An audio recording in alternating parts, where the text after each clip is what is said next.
Mas olha, quando a gente fala é uma construção, né? A identidade é uma construção. E é uma construção porque, lógico, a gente já nasce com uma identidade. E, na verdade, o mundo ele deseja imprimir em nós uma identidade completamente distorcida, que é por conta do pecado.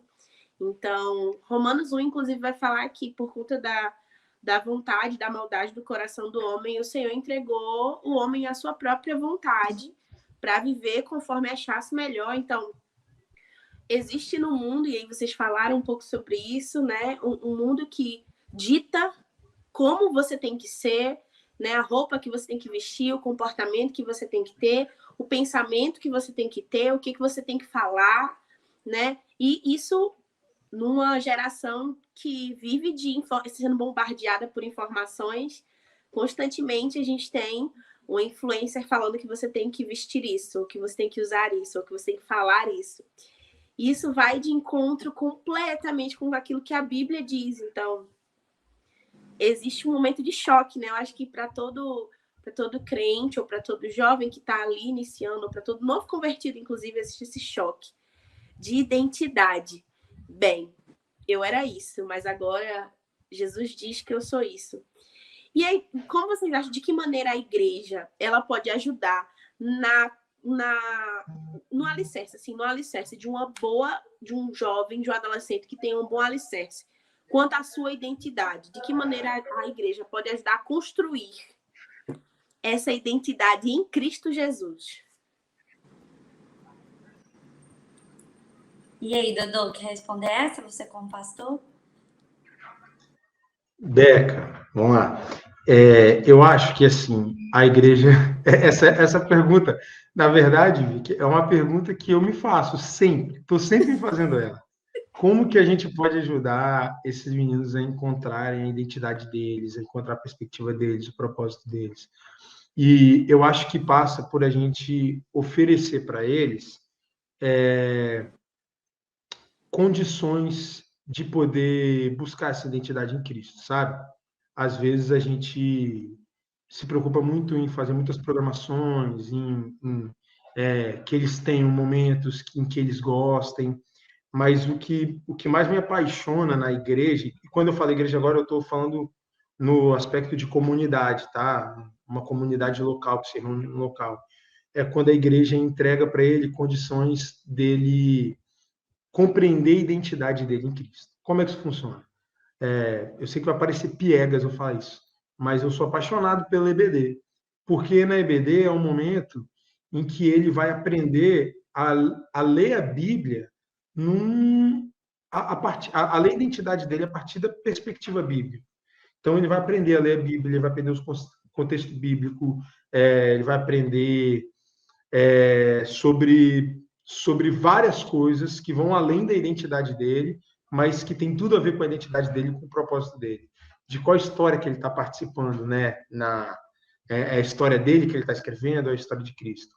Quando a igreja oferece condições para jovens poderem estudar, para jovens poderem ser atendidos, por exemplo, às vezes nas suas crises, com atendimentos psicológicos. Eu sei que essa é a realidade de uma grande minoria das nossas igrejas. A maioria das nossas igrejas não conseguem oferecer isso, mas o que a gente tem de basilar, que é o estudo da palavra, que é a nossa convivência com pessoas cristãs sérias, sabe? Que carregam essa mensagem uns para os outros. A igreja ela me permite trocar uma ideia com alguém que tem muito mais idade, muito mais experiência do que eu, e de que de outra forma eu não teria. Por quê? Porque hoje, no nosso contexto social, hoje, a gente vive cada vez mais isolados, né? Mais na bolha que a gente vai criando. Então, eu me relaciono com as pessoas que eu preciso me relacionar, sei lá, no trabalho, na escola, e quando eu chego em casa, eu pego o meu computador, o meu celular, e eu fico ouvindo e lendo aquilo que eu gosto de ouvir e ler. Então, cada vez eu tenho recebido só aquilo que faz parte do meu mundinho que eu vou criando, enfim. E numa igreja, eu sou obrigado a passar por aquela brincadeirinha que eu particularmente não gosto, mas entendi um dia que ela funciona muito bem, que é olha para o irmão que está do seu lado e fala isso para ele, abraça o irmão que está do seu lado. E aí eu sou obrigado a abraçar um irmão que eu não daria um abraço numa perspectiva comum, sabe? Num dia a dia comum. Dentro da igreja, eu tenho essas vivências.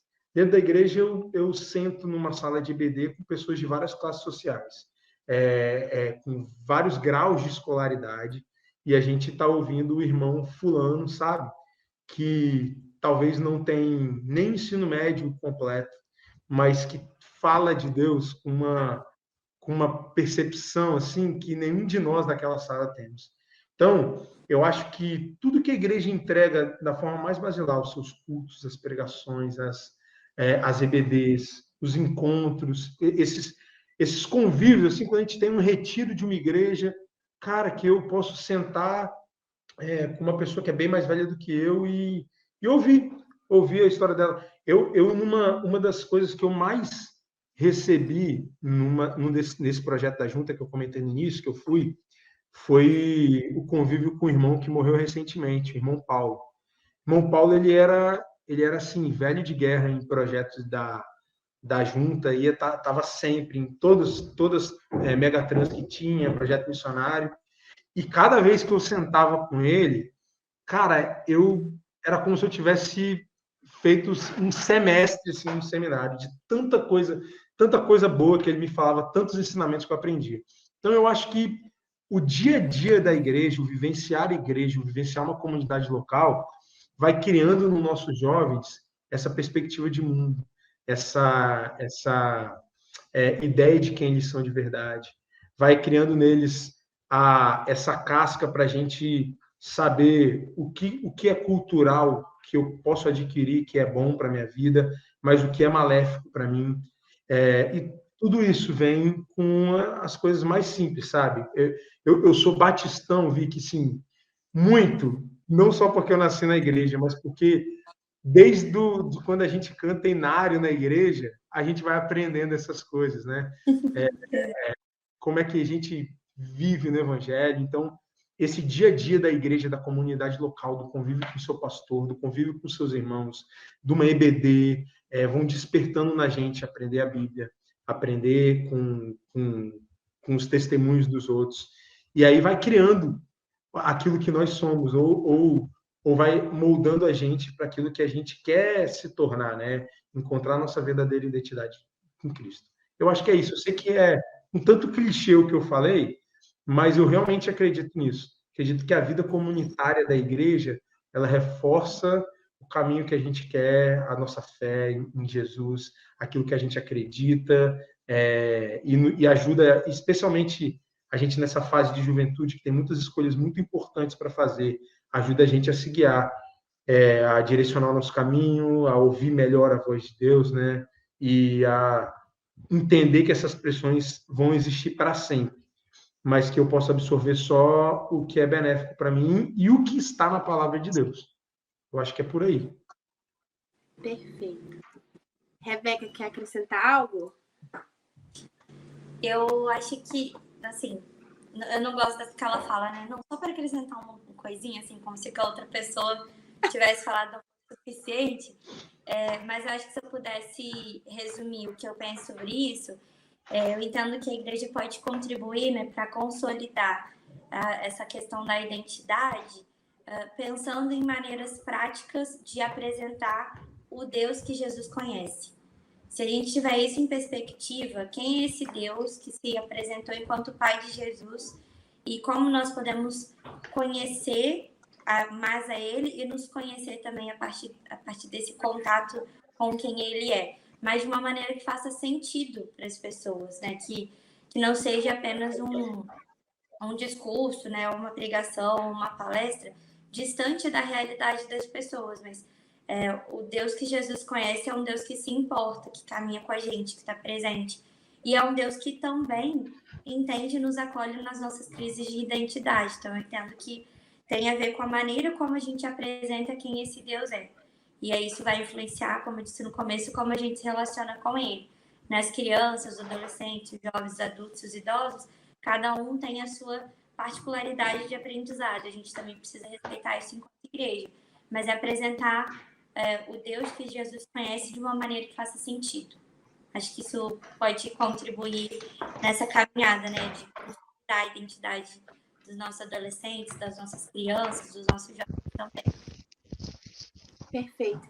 E também pensar que durante a gente fala sobre identidade em Cristo, a gente fala sobre sermos todos filhos de Deus, que são amados pelo Pai, perdoados, mas que dentro dessa identidade existem aí as suas particularidades, né? A Rebeca falou um pouco, você citou agora aqui, existem as particularidades. Eu passei muito tempo, assim, entendi minha vocação, meu chamado, mas eu não conseguia entender de que maneira a profissão que eu amava estava inserida nisso. Então, antes de ir para o campo, fazer publicidade, fui para o campo, achei que Deus não me queria na publicidade, por não entender que dentro da minha identidade, dentro daquilo que o Senhor havia me chamado para fazer, cabia ali a comunicação. Então, por não me conhecer, não conhecer a minha vocação profundamente, vivi ali um tempo no campo, cursando uma outra faculdade, porque eu achava que não era isso que Deus queria para mim. E eu fui como, pastor, fui como você. Eu fui, voltei. Aí eu falei assim, poxa, por quê, sabe? Não é isso. Até que no fim das contas, E olha que eu já tinha ouvido falar, o João de Madureira tem uma pregação sobre vocação. E ele vai falar sobre como é importante que nós, jovens e nós, cristãos, estejamos em todos os lugares sendo profissionais de excelência. Então, não é porque sua profissão não está diretamente ligada ao público, né, que você, não vou ter oportunidade de evangelizar ninguém, mas o quanto é importante que nós sejamos profissionais de excelência. E isso me foi lembrado, depois de muito tempo tendo ouvido, eu perguntando a Deus, poxa, Deus me deu isso como habilidade, Deus me deu isso como parte de mim. Será que não tem espaço para isso no meu chamado, na minha vocação? Será? E nessas crises, porque era uma crise de identidade, eu tenho isso comigo. Por que eu não consigo usar? Por que não é útil? E nessa caminhada, um dia eu falei assim, é útil sim. É exatamente isso.